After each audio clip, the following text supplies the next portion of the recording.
কাল মায়ের সকল ভক্তদের জানাই একটা মায়ের আশীর্বাদ মিশ্রিত দিনের শুভেচ্ছা। সকলে ভালো থাকো, সকলে সুস্থ থাকো, মায়ের কাছে এটাই প্রার্থনা করি।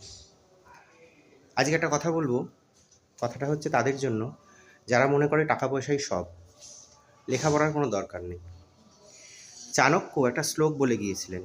শ্লোকটা হচ্ছে বিদ্যাতাঞ্চ নৃপতাঞ্চ নৈব তুল্য কদাচন স্বদেশে পূজ্যতে রাজা বিদ্যান সর্বত্র পূজ্যতে। এর অর্থ হলো বিদ্বান ব্যক্তি আর রাজা এদের মধ্যে কোনো সময় তুলনা করতে নেই। কারণ রাজা নিজের দেশেই সম্মান করবে, সবাই তাকে ভক্তি শ্রদ্ধা করবে, সে ভয়েই হোক আর যে কারণেই হোক। কিন্তু যে বিদ্বান ব্যক্তি, মহৎ পণ্ডিত, তাকে কিন্তু সারা ব্রহ্মাণ্ডের মানুষ শ্রদ্ধা ভক্তি করবে। অতএব মাথায় রেখো এটা, লেখাপড়াটা জরুরি, টাকাটা তো পরে আসবে। জয় মা, সকলে ভালো থেকো, সকলে সুস্থ থেকো। জয় মা।